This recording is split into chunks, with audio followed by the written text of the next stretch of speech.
Good morning, good evening. I have been sick for far too long, but you know what I can do when I'm sick? Read books. And that's why I had the best reading month I've had in my entire life. 7 books. Here we go with our stats. Here we go. 7 books, 2,766 pages. 3 were new authors, 4 were authors I've read from before, 4 were done through audiobook, and 3 were physically read. 4 were series, and 3 were standalones. Then we had a poetry, a science fiction, 3 fantasy, a nonfiction, and a dark romance. First up, we got A Promise of Peridot. This is the second book in the series to A Dawn of Onyx. This is a trilogy. I did talk more about this book in August. I gave it 5 stars and absolutely loved it. It is a fantasy dystopian world. We're following our main character, Arwen.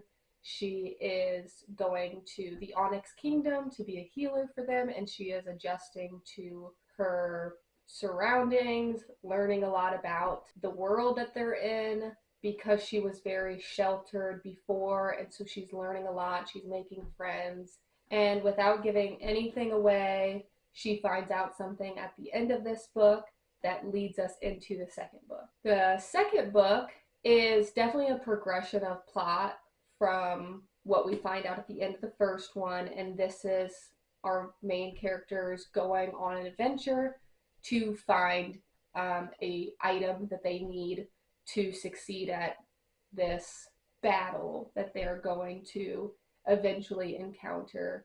Now, usually I find that sometimes with trilogies, the second book can be boring because you're just getting that plot to keep going, and it can sometimes be a lot of filler or maybe stuff that is not as entertaining as the first or the last book. I definitely didn't feel like that with this one as much. They are going on an adventure to eventually find this item that they need in order to prepare for this battle that they're going to have. There's a lot of still enemies to lovers. There's a love triangle that pops up.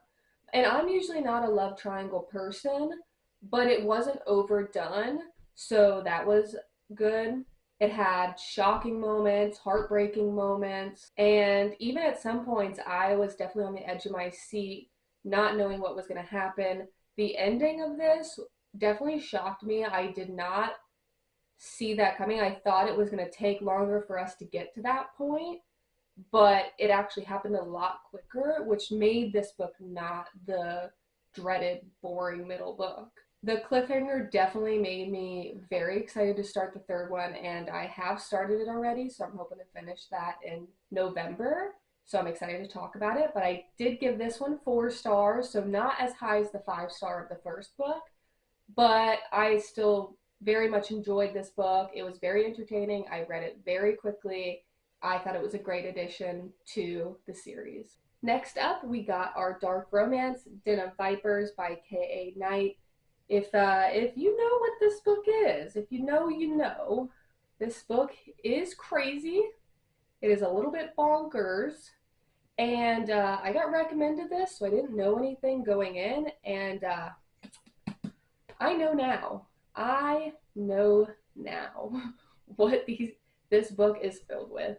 This is a mafia story. We have 4 mafia men kidnapping this girl, and that's about as much as the plot gets. That's the plot right there. That's it. The writing is a bit questionable. It's okay at points, some parts. What is going on? But if you're here to have a spicy, silly, goofy time and you don't care about the writing not being the best, then you could like this. I don't mind the writing not being the best in dark romance stories like this. I do wish that there was a little bit more plot. I didn't feel like this needed to be a 630 plus page book. That felt a bit extensive. I did not read this entire thing in October. I think I read a bit of it in September, maybe half of it in September, and then the other half in October. Like, I needed to put it down and like pick it back up because it was a lot to get through. But again, silly goofy time, some spice, you got it. My only thing with the writing that really got to me is at first I was kind of confused about who was who and what characters were talking, but it got better over time. So, as far as the spice was good, but there were some scenes with spice that just, did some, I don't want to say questionable things because, like, whatever you're into, but it just wasn't my style. Next up is Eight Dates by John Gottman and Julie Suarez Gottman. This is a husband and wife who wrote this book for couples who want to have a lifetime of love. We did not finish this in just the month of October. It has been, I think, a year that it took me and my boyfriend to get through this book. It has 8 prompts for dates to go on. So I planned out 4 dates and he planned out 4 dates. So the 8 dates have the different prompts: trust and commitment, addressing conflict, sex and intimacy, work and money, family, fun and adventure, growth and spirituality, and dreams. And each date gives you a little introduction, talks about our authors and what they have experienced in this certain topic, and gives you exercises and prompts of things to talk about and a location of where to go on the date and all the different questions to go through relating to this topic with your partner. I really enjoyed going on all of the dates that were in this book. It was fun to get a prompt of a certain location. It was fun to plan it and get to surprise your partner with the date that you've planned. And it was also fun to be the person who just got to tag along and everything was planned out for you. My only thing with this book is I thought it was great. It had great topics. It had great questions and pointers to go through. I did feel like some of the questions or topics were a little bit basic or simplified, and a lot of those we have already addressed as a couple, but it was a good place for us to really focus on it. We had a specific time and date to really address everything kind of back to back, and it did open the door to have more conversations or deeper conversations. Like, for instance, the last date was on dreams. So it asks us what our dreams were. It gave us exercises of, it would give out like a huge list of all these different things to do. Skydiving, traveling the world, having kids, having a home, going on a hike, and you got to like check off which dreams you had personally. And then when you go on the date, you get to compare, you get to talk about how you plan to accomplish those dreams, what dreams you have for each other, and I thought it was a great time. Plus, who doesn't like to go on dates? Another thing I thought that was great about this book is it gave ideas for outside dates. Like, for instance, for the dreams, you were supposed to choose a place that signified a dream that you had. So I chose to go to a winery, and we went to a winery where it was over a lot of land because me and my boyfriend really want to own land at some point. But if you don't have the money to always go on outside dates, it also gives you a lot of ideas on how to do these dates inside. If you want to save money or don't have the money to go on all of these dates and excursions, which I thought was very nice and inclusive. Now, it does feel weird rating this book. I'm still gonna give it a 4-star just because I wish that the questions that it provided did go a bit deeper. It opened the door for us to ask those deeper questions. That wasn't, I don't know, it was still a great time, and it was still such a good resource, and I really do recommend any couple who wants to be together forever, you know, picks it up. Next up, we got A Court of Wings and Ruin by Sarah J. Maas and A Court of Frost and Starlight. So this is the third book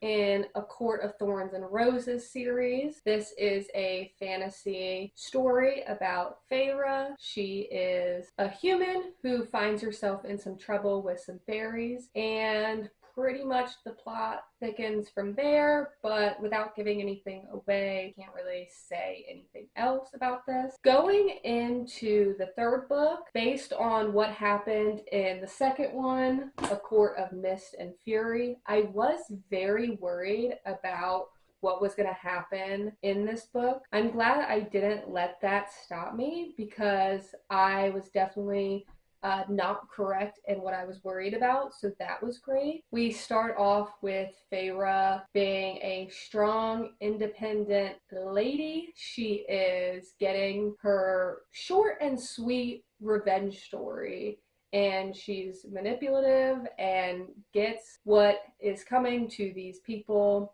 who I can't name names. I didn't feel like it dragged on, which is what I was worried about. It was just as long as I felt it needed to be. Over the course of this series, there is this impending, looming war potentially on the horizon, and during this book we are going through different plot points and objectives and adventures to prepare for this battle, and I didn't feel like it was too long. I felt like the things that we were doing in the story were purposeful and they didn't feel boring. In A Court of Mist and Fury, I didn't love this as much because I felt like it just dragged on, and like some points just, it's not that they weren't necessary, but they just felt like the portions of those sections were just way too long, and I just didn't enjoy it as much as everyone else did. And if you feel the same way about that, keep going, because this was so good. The romance between Feyre and Rhysand were so good. The love stories / like tidbits that we got from other characters were so good. The middle felt just very eventful. It was chaotic because a lot was happening, but it wasn't confusing. It wasn't boring. Like, it didn't feel pointless.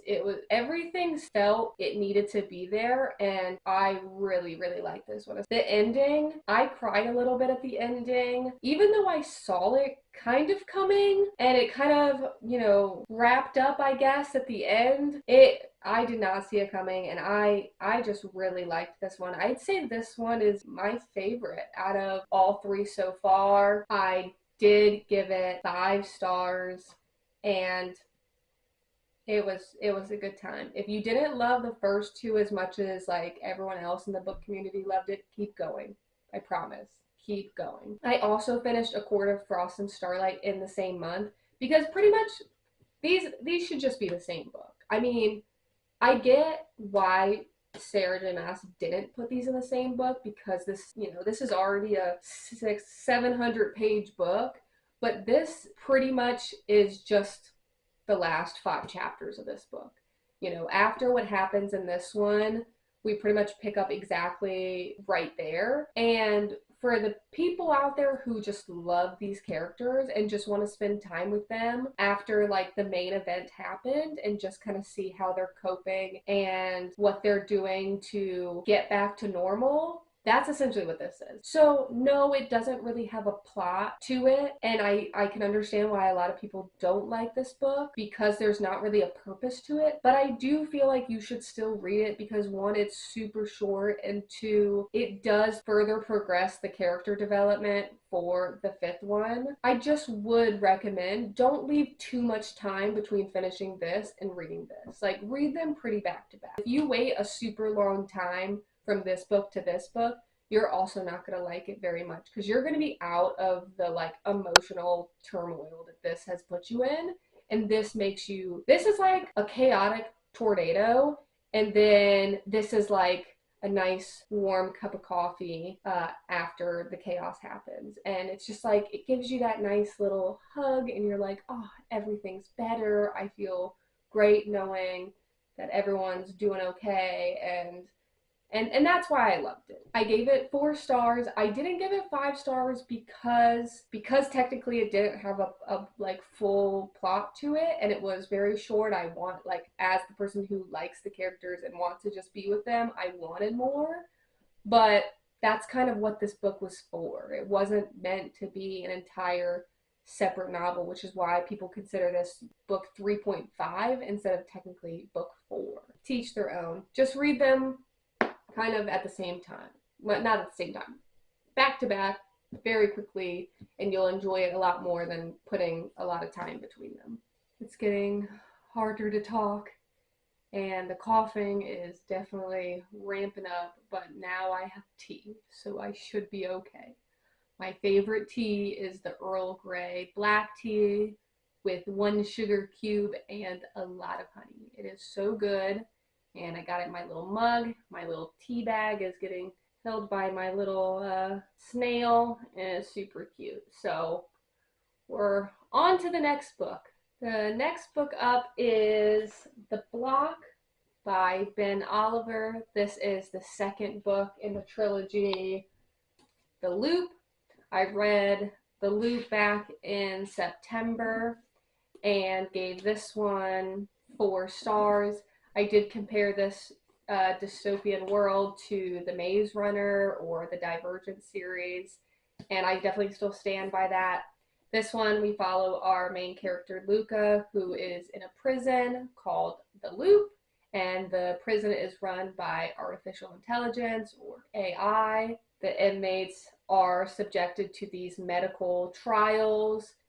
The medical trials are essentially different medical future technology is put into these inmates, and if they survive, great. If they don't, then the AI people and the bad people know what to change for the mega rich people in this society to have all of these augmented upgrades. So like maybe they're testing how to make your eyes better, and they put this new eyeball into an inmate, and if they survive, they know that the technology works, and then they can sell this technology to all the crazy rich people. But if it doesn't work, then they know what went wrong, or they can hopefully know what went wrong to then upgrade it to then again try again. After the events of the first book, we jump into the second one.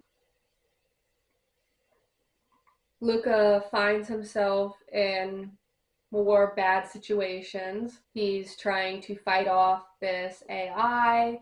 He's trying to save himself, trying to save his friends and his family. A lot of action. There's a lot of traveling to a certain place, lots of action, traveling to another place, a lot of action, traveling to another place, a lot of action. So it wasn't necessarily boring, but I did feel like this book had that classic middle book syndrome where it felt like maybe that it could have been split into 2 and it could have been a good duology. And I wish books would do that more, because even though this does further the plot along a lot, and that's important, it always, a lot of times I find that what happens in the middle books aren't always as important, and in a way could be cut out and isn't as good as the first one and the last one. But I haven't read the last one, so, you know, hopefully the last one proves me wrong and it could all wrap up. I did give this one a 3.5. On Goodreads, I did up it to a 4, but now looking back at it, I don't know. I think it might be more going down to a 3 instead of a 4, but we'll see what happens in the third book. Overall, I still think it was a great time. I still am excited to continue in the series, and I'm excited to see what happens to our main characters, and I'm excited to see what happens to our group of friends. All right, the camera's dying. Let's get this last book. This is We Hope This Reaches You in Time by Samantha King Holmes and R.H. Sin. This is a poetry book. This is talking about leaving a toxic or unhealthy relationship. It talks about loving yourself enough to leave a toxic relationship, whether that be your significant other or a friend or a family member that is just not good to be in your life. I gave this 3 stars. It did feel a bit repetitive at points. I mean, it's not very long, so it's kind of interesting that it felt repetitive for being such a short book. I didn't relate to this. I'm very grateful I didn't relate to this. And I think for that reason, I didn't enjoy it as much as someone else. It wasn't as impactful for me as it could have been for someone else who may be in a situation that they feel they're in a relationship or unhealthy partnership. So if that's something that you want to read about, could recommend that you pick this up. But for me, it just wasn't as good as I was hoping. But there was no synopsis to this book on Goodreads or on the back of the book, so I had no clue what it was going in. I do absolutely love this cover. It is so pretty, the flowers. And here are my favorite pages. Oh, if you're going to be able to see it. So not very many. Still went ahead and tabbed it anyways. But yeah, 3 stars and moving on. And there we have it. We had a 5-star, 2 4 stars, oh, another 4-star, a 3-star, a 3.5, and a 3. Clearly I tried to put that in order and I messed up all of them. It is what it is. Thank you so much for being here. I hope everyone out there is staying happy and healthy, and I'll see you next time. Bye.